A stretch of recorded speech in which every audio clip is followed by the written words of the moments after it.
தெனாலிராமனை ஒரு பட்டி மண்டபத்துக்கு நடுவராக உட்கார வச்சாங்க. 2 அணி. ஒரு அணியிலிருந்து பேசும்போது ஒருத்தர் சொன்னார், நான் பேசுகிறது தான் சரி அப்படின்னு சொல்லி ஒருத்தர் தன்னுடைய வாதத்தை பதிவு பண்ணார். தெனாலிராமன் சொன்னார் அவரை பார்த்து, யூ ஆர் கரெக்ட் அப்படின்னார். எதிரணியை சார்ந்த ஒருத்தங்க அவங்க ஒரு வாதம் வச்சாங்க. அவங்கள பார்த்து சொன்னாங்க, தெனாலிராமன் சொன்னார், யூ ஆர் ஆல்சோ கரெக்ட் அப்படின்னார்.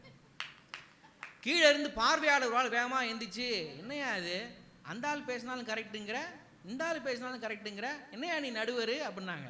உடனே தெனாலிராமன் அவரை பார்த்து சொன்னார், யூ ஆர் ஆல்சோ கரெக்ட் அப்படின்னார். பணம் இல்லாமல் இந்த வாழ்க்கையில் ஏதாவது நடக்குமா? பணம் என்பது வெறும் தாள் அல்ல நண்பர்களே, பணம் என்பது நம்பிக்கைன்னு சொன்னான் ஒரு கவிஞன்.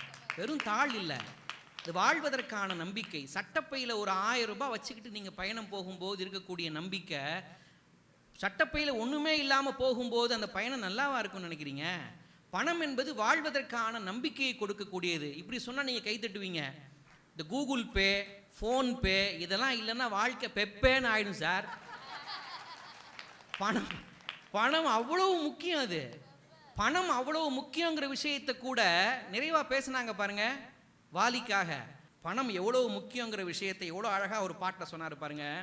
காசேதான் கடவுளப்பா, அது கடவுளுக்கும் இது தெரியும் அப்பா. காசேதான் கடவுளப்பா, அந்த கடவுளுக்கும் இது தெரியும் அப்பா. கைக்கு கை மாறும் பணமே, உன்னை கைப்பற்ற நினைக்குது மனமே. கைக்கு கை மாறும் பணமே, உன்னை கைப்பற்ற நினைக்குது மனமே.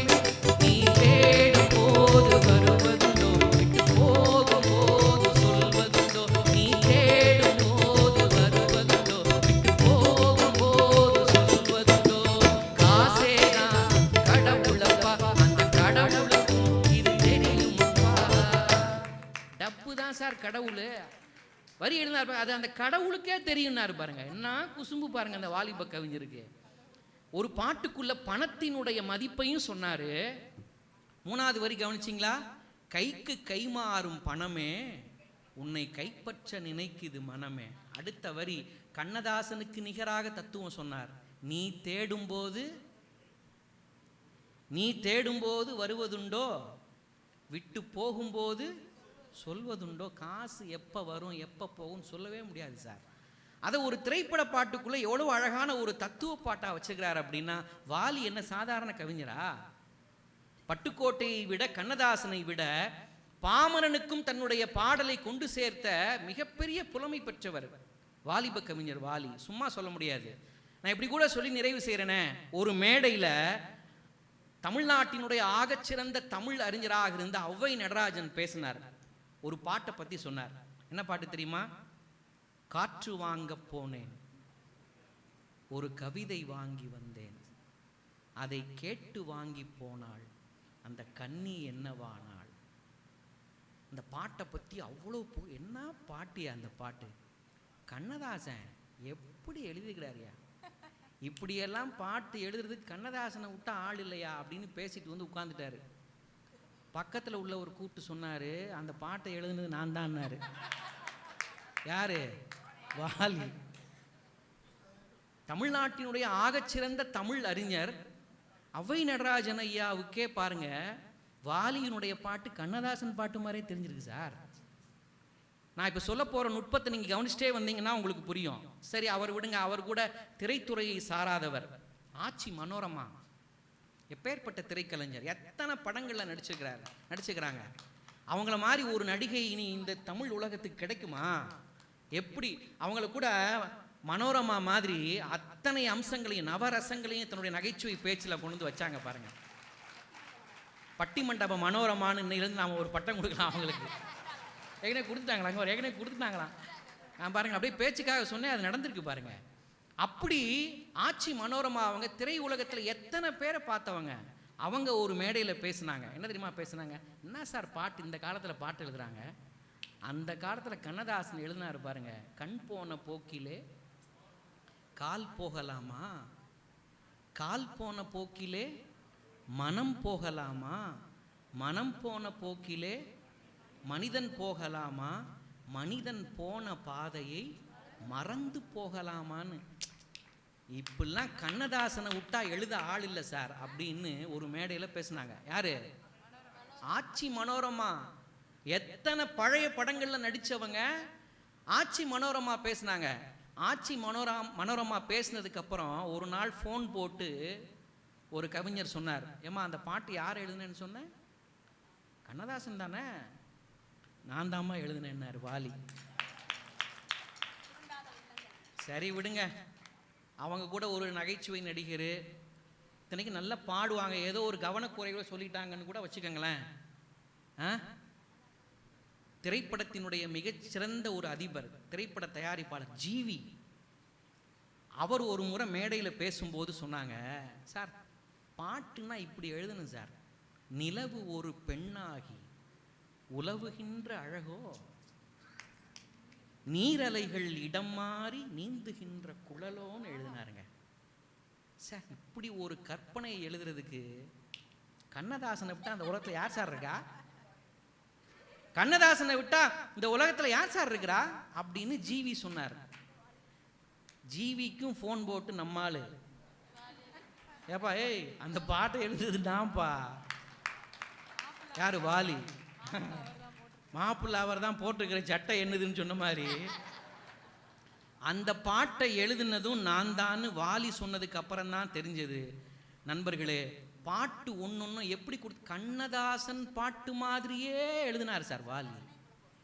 கண்ணதாசன் பாட்டு மாதிரியே எழுதினார். ஒரு பாட்டு வந்தது பாருங்க, அவர் சொன்னார் பாருங்க, அவ்வை நடராஜன் சொன்னார் பாருங்க, அந்த பாட்டில் ஒரு வரி சொல்லி நான் தீர்ப்பை சொல்லி முடிச்சிடறேன். ஒரு வரி, நடை பழகும் போது தென்றல் விடை சொல்லி கொண்டு போகும், நடை பழகும் போது தென்றல் விடை சொல்லி கொண்டு போகும், அந்த அழகு ஒன்று போதும் நெஞ்சை அழகி கொண்டு போகும், அந்த அழகு ஒன்று போதும் நெஞ்சை அழகி கொண்டு போகும், அதை கேட்டு வாங்கி போனாள் அந்த கண்ணி என்னவானாள், நான் காற்று வாங்க போனேன் ஒரு கவிதை வாங்கி வந்தேன், காற்று வாங்க போனேன் ஒரு கவிதை வாங்கி வந்தேன். வரியை கவனிச்சிங்களா? நடை பழகும் போது தென்றல் விடை சொல்லி கொண்டு போகுமா. எப்பா ஏ இவ்வளவு மாதிரி நான் நடக்க முடியாதப்பா, என்ன அழகா நடக்கிறா சாமி அப்படின்னு தென்றல் தோல்வியை ஒத்துக்கிட்டு ஓடி போயிருமா.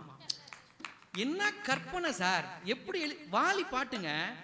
நல்ல நிலவு தூங்கும் நேரம் அவள் நினைவு தூங்கவில்லை, நல்ல நிலவு தூங்கும் நேரம் அவள் நினைவு தூங்கவில்லை, கொஞ்சம் விலகி நின்ற போதும் இந்த இதயம் தாங்கவில்லை, கொஞ்சம் விலகி நின்ற போதும் இந்த இதயம் தாங்கவில்லை, அதை கேட்டு வாங்கி போனாள் அந்த கண்ணி என்னவானாள், நான் காற்று வாங்க போனேன் ஒரு கவிதை வாங்கி வந்தேன். நான் வரி சார், வாலி சாதாரணமான ஆளா? சும்மா ஒட்டிக்கோ கட்டிக்கோன்னு எழுதினவரா என்ன? அவங்க சொன்ன பாட்டு மட்டுமா எழுதினவர்? எப்படி வரி எழுதியிருக்காங்க பாருங்க. நல்ல நிலவு தூங்கும் நேரம் அவள் நினைவு தூங்கவில்லை,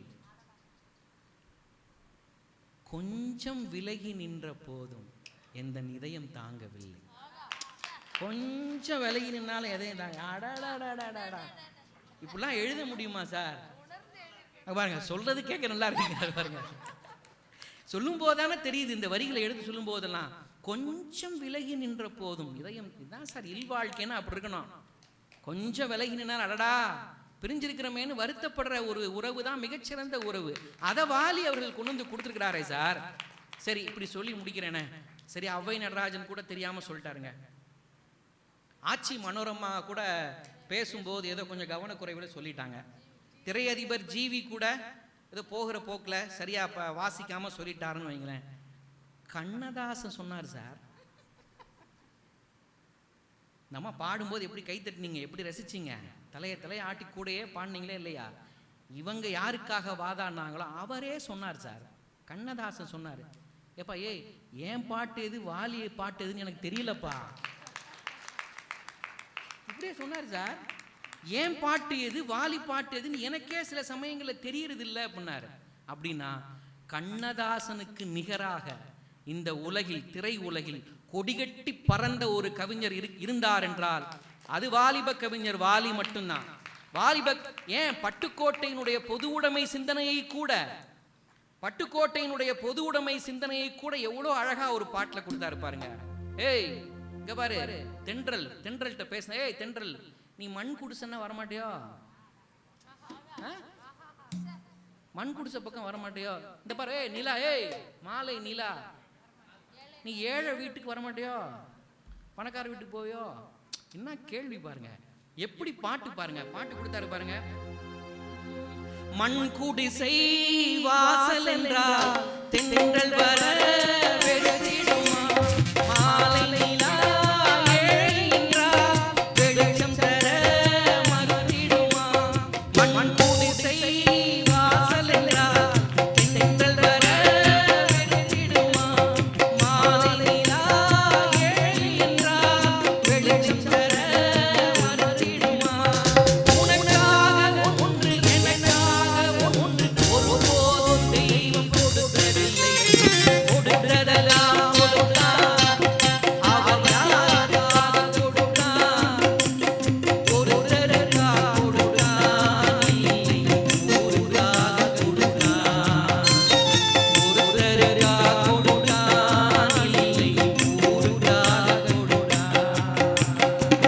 எப்படி பாட்டு சார், இதை விடவா ஒருத்தர் பாட்டு கொடுக்க முடியும்? ஆகவே உங்கள் கைத்தட்டலின் அடிப்படையாக வைத்து தீர்ப்பு எழுதிடலாம். திரை இசையில் தடம் பதித்த கவிஞர் பட்டுக்கோட்டையை விட, கண்ணதாசனை விட வாலிப கவிஞர் வாலியே வாலியே என்று தீர்ப்பு சொல்லி நிறைவு செய்கிறோம். நன்றி, வணக்கம். அவசரப்பட்டு முடிச்சிட முடியாது. ஏங்க உட்காருங்க ஒரு 2 நிமிஷங்க. அவசரப்பட்டு முடிச்சிட முடியுமா? அப்ப இந்த சகோதரி என்ன நினைப்பாங்க, ஐயா என்னைய தமிழ் வாத்தியாரு இசை வாத்தியாருன்னு அறிமுகப்படுத்திட்டு பாட வச்சுட்டு நல்லா இருக்கு நல்லா இருக்குன்னு சொல்லிட்டு எங்க பக்கமும் சில வாதங்களை கேட்க வேண்டாமா, நாங்க சொன்னதை கொஞ்சம் கேட்க வேண்டாமான்னு இவங்க கேட்கறது கொஞ்சம் நியாயம் தானே சார்? கோதை கார்த்திக் சார் சொல்லுங்க சார். சார் தலைவன் சொல்லிட்டாப்பு. இவங்க பக்கமும் பார்க்கணுமா இல்லையா? நாளை பண்ண ரோட் நடந்து போனா சுப்பையா என்னை விடுவாரா, யோ இப்படி தீர்ப்போ என்ன எப்படி சொல்லி போயிட்டா அப்படின்னு வருத்தப்படுவார்ல. இவங்க பக்கமும் பார்க்கணும் பாருங்க. கண்ணதாசன், இப்போ நான் இப்படி கேட்குறேன், வாலி யார் பாட்டு மாதிரி எழுதினாரு? சும்மா சத்தம் போட்டு சொல்லுங்களேன். வாலியை உசுரோட வாழ வச்சதே கண்ணதாசன் தான் சார். உண்டா இல்லையா? உண்டா இல்லையா? திரைப்படத்துறையில் கதை எழுதவும் வசனம் எழுதவும் உள்ள பாட்டு எழுதி 1-2 படத்தில் வந்த பிறகும் கூட அவருக்கு நிறைய பாடல் எழுத வாய்ப்பு கிடைக்கல. இனிமே நமக்கு வாழ்க்கை இல்லை அப்படின்னு எல்லாத்தையும் மூட்டை கட்டிட்டு கிளம்புற அவசரத்தில் ஒரு முறை பிபி ஸ்ரீனிவாஸ் ஐயா அவர்களை கூப்பிட்டு, சமீபத்தில் நீங்கள் என்ன பாட்டு பாடினீங்க, என்ன பாட்டு ரெக்கார்டிங்கில் என்ன பாட்டு ஓடிச்சு, யார் எழுதின பாட்டுன்னு கேட்டு பிபி ஸ்ரீனிவாஸ் அவர்களை பாட சொன்னாங்களாம். சமீபத்தில் நான் கண்ணதாசன் அவர் எழுதின பாட்டு ஒரு பாட்டு பாடினேன், என்ன பாட்டு அப்படின்னு சொன்ன உடனே அந்த பாட்டை பிபிஎஸ் பாடினாராம். பாட்டை கேட்ட உடனே வாலி முடிவு பண்ணாராம், நான் ஜெயிப்பேன்டா அந்த உலகத்தில், எனக்கும் வாழ்க்கை இருக்குன்னு முடிவு பண்ணாராம். என்ன பாட்டு தெரியுமா? மயக்கமா கலலகமா மனதிலே குழப்பமா வாழ்க்கையே நடுங்கமா, மயக்கமா கலலகமா மனதிலே குழப்பமா வாழ்க்கையே நடுங்கமா. வாழ்க்கை என்றால் ஆயிரம் இருக்கும், வாசல் தோறும் வேதனை இருக்கும். வாழ்க்கை என்றால் ஆயிரம் இருக்கும், வாசல் தோறும் வேதனை இருக்கும். வந்த துன்பம் எதுவென்றாலும் வாடி நின்றால் ஓடுவதில்லை, வாடி நின்றால் ஓடுவதில்லை.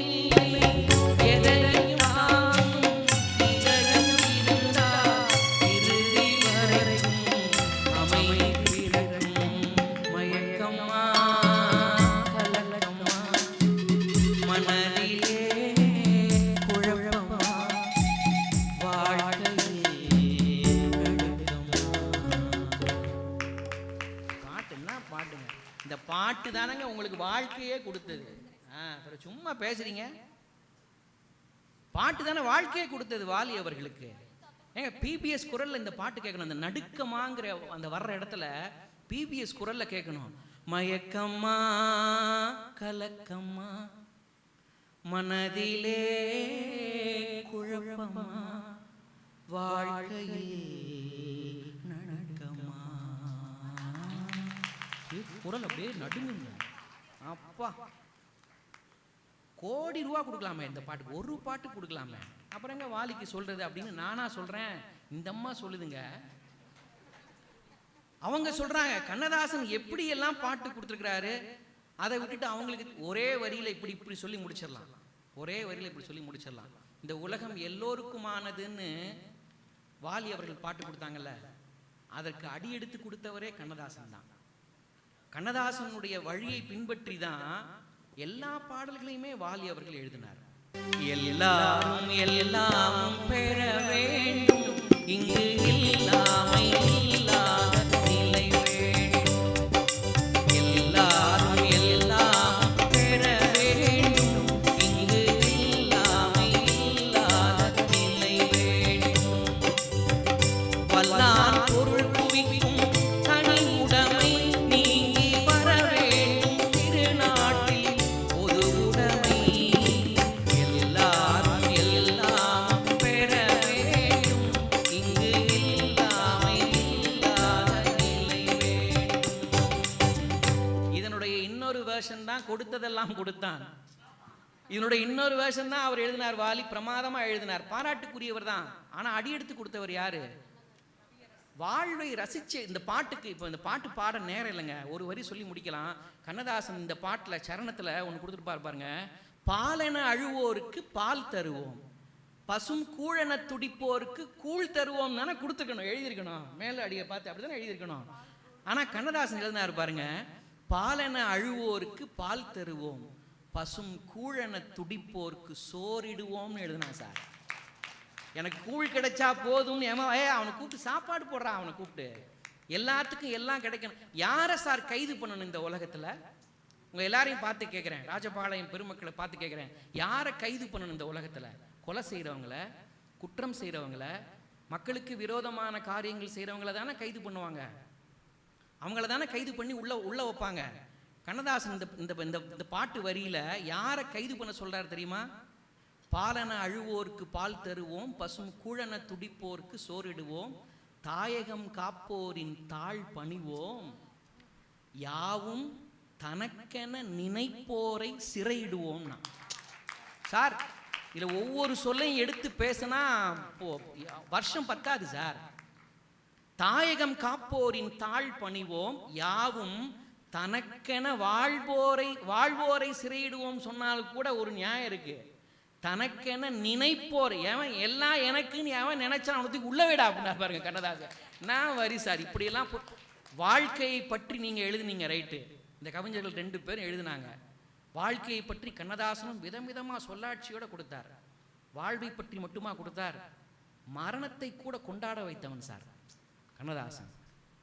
மரணத்தை கொண்டாட வச்சார் பாருங்க. ஒரு பாட்டு எழுதினார். இந்த பாட்டுக்கு இணையா ஒரு பாட்டு சொல்ல முடியுமா? அங்க பாருங்க,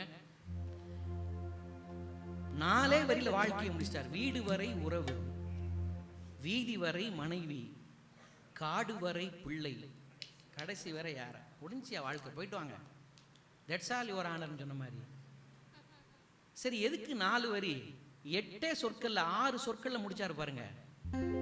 சமீபத்தில் சூப்பர் ஸ்டார் ரஜினிகாந்த் உங்களுக்கு பிடிச்ச பாட்டு எதுன்னு கேட்டாங்க. ரஜினிகாந்த் சொன்னார், போனால் போடா, போனால் போகட்டும் போடா. 3 சொல்லல, கவனிங்க. போனால் போகட்டும் போடா. இந்த வார்த்தை நமக்கு நம்பிக்கை கொடுக்கும் தெரியுமா? எவ்வளவு இழந்தாலும் சரி, போடா, திரும்ப என்னால் மீட்க முடியும்டா. 3 சொற்கள்ல ஒரு ஆள் நம்பிக்கை கொடுக்க முடியுமா சார்? கண்ணதாசன் கொடுத்தார். போனால் போகட்டும் போடா. அடுத்த வரியில பாருங்க, இந்த பூமியில் நிலையாய் வாழ்பவர். 2வது வரியிலேயே ஆப்பு வச்சா பாருங்க, ரொம்ப ஆடுன அடங்கிருவ. இந்த பூமியில எவனுமே நிலையாய் வாழ்ந்தது கிடையவே கிடையாது. ரொம்ப ஆடா. ஒரே பாட்டினுடைய 2 வரியில 6 சொற்கள்ல வாழ்க்கைக்கான நம்பிக்கையும் சொன்னார், வாழ்க்கையில நாம எப்படி இருக்கணுங்கிற புத்தியையும் சொன்னாரு பாருங்க. அதான் சார் கண்ணதாசன். வந்தது தெரியும் போவது எங்கே, வாசல் நமக்கே தெரியாது, வந்தவரெல்லாம் தங்கிவிட்டால் இந்த மண்ணில் நமக்கு இடமே. வாழ்க்கை என்பது வியாபாரம், வருஜனனம் என்பது வரவாகும், அதில் மரணம் என்பது செலவாகும். போனால் போகட்டும் போடா, போனால் போகட்டும் போடா, இந்த பூமியில் நிலையாய் வாழ்வது யாரடா, போனால் போகட்டும் போடா. வந்தது தெரியும் போவது எங்கே, வாசல் நமக்கே தெரியாது, வந்தவரெல்லாம் தங்கிவிட்டால் இந்த மண்ணில் நமக்கே இடமேதும் என்று வாழ்க்கையின் தத்துவத்தை பிழிந்து கொடுத்த அனுபவ கவிஞன் கண்ணதாசன் தானே திரை இசையில் தடம் பதித்த கவிஞன். ஆகவே நண்பர்களே, கண்ணதாசனே திரை இசையில் தடம் பதித்த கவிஞன் கவிஞன் என்று சொன்னா இவங்க சந்தோஷப்படுவாங்க.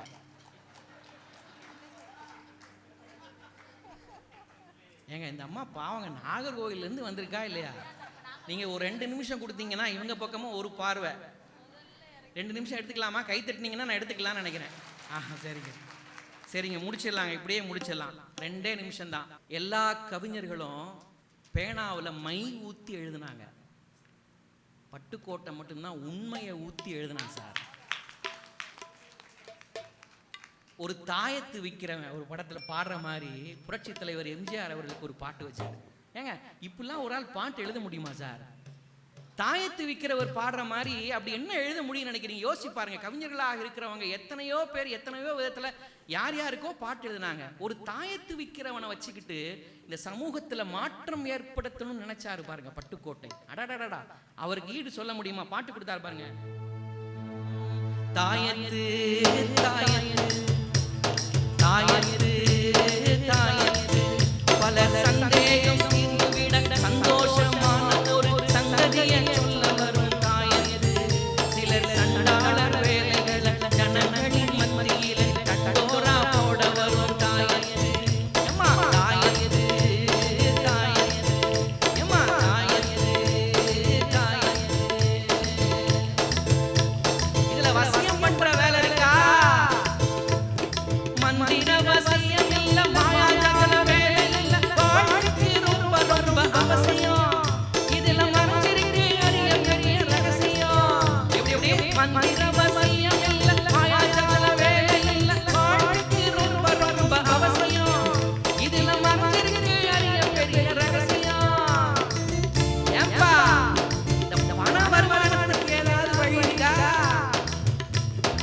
உடம்ப வளர்ச்சி நல்லா உழைச்சு பாரு, அதில் உனக்கு உலகத்துக்கு நன்மை இருக்கு. உடம்ப வளர்ச்சி நல்லா உழைச்சு பாரு, அதில் உனக்கு உலகத்துக்கு நன்மை இருக்கு. சும்மா உட்கார்ந்து இருந்துக்கிட்டு சேர்க்கிற பணனுக்கு ஆபத்து இருக்கு, அது நமக்கு இருக்கு. எம்மா தாயத்து தாயத்து, எம்மா தாயத்து தாயத்து. ஏம்மா இந்த பொம்பளைங்களை மயக்க முடியுமா இதனால? கண்ணும் கருத்துமே பெண்ணை கவர்ந்திடும், காதலும் வாழும் தொடர்ந்திடும். கண்ணும் கருத்துமே பெண்ணை கவர்ந்திடும், காதலும் வாழும் தொடர்ந்திடும். சும்மா கண்ட கண்ட பக்கம் திரிஞ்சமையும் காலம் வாழும் துண்டு துண்டா தப்பும்படி நேரிடும். சும்மா கண்ட கண்ட பக்கம் திரிஞ்சா கையும் காலம் வாழும் துண்டு துண்டா தப்பும்படி நேரிடும். எம்மா தாயத்து தாயத்து, எம்மா தாயத்து தாயத்து. ஒரு தாயத்து விற்கிறவனை வச்சுக்கிட்டு இந்த சமூகத்துக்கு எவ்வளவு விஷயம் சொல்லி கொடுத்தாரு பாருங்க. இந்த கடைசியா கேள்வி கேட்டான் பாருங்க ஒரு நய வஞ்சகப்பா, ஏப்பா இதுல பொம்பளைங்களை வசியம் பண்ண முடியுமா அந்த தாயத்தை வச்சு? கேட்ட கேள்விக்கு மூஞ்சிலேயே சப்பு சப்புன்னு அடிச்ச மாதிரி பாட்டுல சொன்னாரு பாருங்க. பாட்ட கண்ணும் கருத்துமே பெண்ணை கவர்ந்திடும், காதலும் வாழ்வும் தொடர்ந்திடும். சும்மா கண்ட கண்ட பக்கம் திரிஞ்சா கையும் காலும் வாழ்வும் துண்டு துண்டா தொங்கும்படி நேர்ந்திடும்னு எழுதினார் பாருங்க. கேள்வி கேட்டவனுக்கு மூஞ்சில குத்துன மாதிரி பதில் சொன்னான் பாருங்க பட்டுக்கோட்டை. என்ன வரி சார் இந்த வரி? என்ன ஒரே ஒரு 2 வரி சொல்லி இந்த அரங்கத்தை நிறைவு செஞ்சிடலாம். 2 வரி தான். அங்க பாருங்க, விவசாயம் எப்படி பண்ணணும்னு தலைமுறைக்கு சொல்லி கொடுத்தாருங்க. எப்படி விவசாயம் பண்ணணுமா? இந்த பாட்டை புரட்சி தலைவர் எம்ஜிஆர் வாயசிச்சு நடிச்சதுக்கு அப்புறம் தான் அரசியல்ல மிகப்பெரிய திருப்பு முனை கிடைச்சது அவருக்கு. பாட்டு விவசாயம் என்ன செய்யணுமா? சும்மா கிடந்த நிலத்தை கொத்தி சோம்பல் இல்லாம ஏர் நடத்தி, கம்மா கரைய ஒசத்தி கட்டி, கரும்பு கொல்லையில் வாய்க்கா வெட்டி, சம்பா பயிரை பறிச்சு நட்டு, தகுந்த முறையில் தண்ணீர் விட்டு, நெல்லு விளைஞ்சிருக்கு, நெல்லு விளைஞ்சிருக்கான், வரப்பு உள்ள மறைஞ்சிருக்குன்னா ஒரு விவசாயத்தை சினிமா பாட்டுக்குள்ள கொண்டு வந்து இவ்வளோ அழகா. சரிங்க, இது வரைக்கும் கூட மற்ற கவிஞர்கள் கூட எழுதிடலாம்னு வச்சுக்கோங்க. இது வரைக்கும் கூட எழுதிடலாம், யார் வேணாலும் விவசாய வேலை பார்க்குறவங்க கூட எழுதிடலாம். ஆனா அடுத்த வரி எழுதினாரு பாருங்க, அடுத்த வரி எழுதினாரு பாருங்க, காடு விளைஞ்சன்ன மச்சான் நமக்கு கைங்காலும் தானே மிச்சம், காசை பூரா ஒருத்தனே அடிச்சு போறானேடா, நமக்கு ஒண்ணுமே கிடைக்க மாட்டேங்க சார், எல்லாம் மேல உள்ளவனே எடுத்துட்டு போறானே அப்படின்னு நான் சொல்லல, பட்டுக்கோட்டை சொன்னார். சும்மா கிடந்த நிலத்தை கொத்தி கம்மா கரையை கட்டி, கரும்பு கொல்லையை வாய்க்கா வெட்டி, சம்பா பயிரை பறிச்சு நட்டு, தகுந்த முறையில் தண்ணீர் விட்டு, நெல்லு விளைஞ்சிருக்கு வரப்பு உள்ள மறைஞ்சிருக்கு, நெல்லு விளைஞ்சிருக்கு வரப்பு உள்ள மறைஞ்சிருக்கு, காடு விளைஞ்ச மச்சான் நமக்கு கைங்காலும் தானே மிச்சம், கைங்காலும் தானே மிச்சம், காடு விளைஞ்ச மச்சான் நமக்கு கைங்காலும் தானே மிச்சம், கைங்காலும் தானே மிச்சம். நாட்டு நிலைமை இதோட சொல்லி முடிச்சிருந்தா பட்டுக்கோட்டை பக்கம் நம்ம திரும்பி பார்க்க வேண்டிய அவசியம் இல்லை. தீர்வு சொன்னான் பாருங்க, இப்போ காடு விளையட்டும் பொண்ணு, நமக்கு காலம் இருக்குது பின்னேன்னா. கவலைப்படாத, இவங்கெல்லாம் அடிச்சு தூக்கிட்டு நாம வந்துடலாம்டா, அடிச்சு தூக்கி நாம வந்துடலாம் அப்படின்னு வாழ்க்கையில் நடக்கிற யதார்த்தமான விஷயத்தை சொல்லி, ஒரு ஏழைப்படும் பாட்டை சொல்லி அதற்கான நம்பிக்கையும் சொன்னார். அப்படின்னா எளிய மக்களினுடைய தோழனாக, எளிய மக்களினுடைய நம்பிக்கைக்குரியவனாக 262 பாடல்கள் மட்டுமே எழுதியிருந்தாலும் ஆகச்சிறந்த கருத்துக்களை எல்லாம் திரைப்படத்துறையில் பாடல்களாக கொடுத்ததனால் திரை இசையில் தடம் பதித்த கவிஞர் வாலியை விட, கண்ணதாசனை விட பட்டுக்கோட்டையே அப்படின்னு சொன்னா இவங்க சந்தோஷப்படுவாங்க. உண்மையிலேயே இதுக்கு தீர்ப்பு சொல்றது எனக்கு வயசு பத்தாதுங்க, நான் சின்ன பையன் தான். அடிப்படையில் ஒரு தீர்ப்பு எழுதும்போது ஏற்கனவே கொடுக்கப்பட்ட தீர்ப்பை ரெஃபர் பண்ணி எழுதுவாங்க தெரியுமா? ஒரு தீர்ப்பை ரெஃபர் பண்ணி தான் ஒரு வழக்குக்கு தீர்ப்பு எழுதுகிற பழக்கம் இன்னைக்கும் உண்டு. தீர்ப்பை சொல்லிட்டு ஏற்கனவே இது போன்ற வழக்கு ஒரு முறை வந்தபோது இந்த நீதிபதி அவர்கள் இப்படி ஒரு தீர்ப்பை வழங்கியுள்ளார் என்பதால் நானும் அதை ஒட்டியே தீர்ப்பு எழுதுகிறேன்னு எழுதுகிற பழக்கம் நம்ம நாட்டில் உண்டு. அப்போ நானும் இந்த பட்டிமண்டபத்தில் கேட்கப்பட்ட கேள்விக்கு ஏற்கனவே ஒரு தீர்ப்பை மையமாக வச்சு ஒரு தீர்ப்பு சொல்ல போறேன். நான் தீர்ப்பு சொன்னவர் யார் தெரியுமா? திரை இசையில் மிகச்சிறந்த பாடல்களை கொடுத்த, மிகச் சிறந்த பாடல்களை கொடுத்த கவிஞர் முத்துலிங்கம் அவர்கள். அன்புக்கு நான் அடிமைன்னு ஒரு பாட்டு கேட்டிருக்கீங்களா? அன்புக்கு நான் அடிமை, தமிழ் பண்புக்கு நான் அடிமை. அவர் சொன்னார். இப்போ நான் இந்த மன்றத்தை கொஞ்சம் ஒரு சுருக்கமாக இப்படி முடிக்கிறேனே. வாலி, கண்ணதாசன் வேற இல்லை. ராஜபாளையத்தில் கணேஷ் கார்பெண்டர்னு ஒரு கவிஞர் இருக்கிறார். அவர்கிட்ட வாலியை பற்றி பேசிட்டு இருக்கும்போது ஒரே வார்த்தை சொல்லி முடிச்சார் பாருங்க, வாலியினுடைய பாட்டு உங்களுக்கு பிடிக்குமான்னு அப்படின்னு நான் கேட்டேன். வாலி யார் தெரியுமா? இன்னொரு கண்ணதாசன்டா, அவ்வளோதான், இன்னொரு கண்ணதாசன். அப்போ இவங்க 2 பேரையும் இணைச்சிருவோம், கூட்டணி வச்சுக்கோங்கம்மா, அப்போ தான் ஜெயிக்க முடியுமா? சும்மா தனியாகவே நின்று கத்திக்கிட்டே இருக்கீங்க, பக்கத்தில் அப்போ இவங்களை கூட்டணி வச்சுப்போம். முத்துலிங்கத்திட்ட போய் இப்போ நான் ஒரு கேள்வி கேட்டேன். கவிஞர் முத்துலிங்கம் அவர்கள் சொன்ன பதில் அப்படியே வாசிக்கிறேன். கண்ணதாசன் சேர்ந்துட்டாங்களா? கண்ணதாசன் பட்டுக்கோட்டை, கண்ணதாசனா பட்டுக்கோட்டையா? இதுதான் இப்போ தலைப்பு. இதுக்கு தீர்ப்பு அவர் எழுதுறாரு பாருங்க.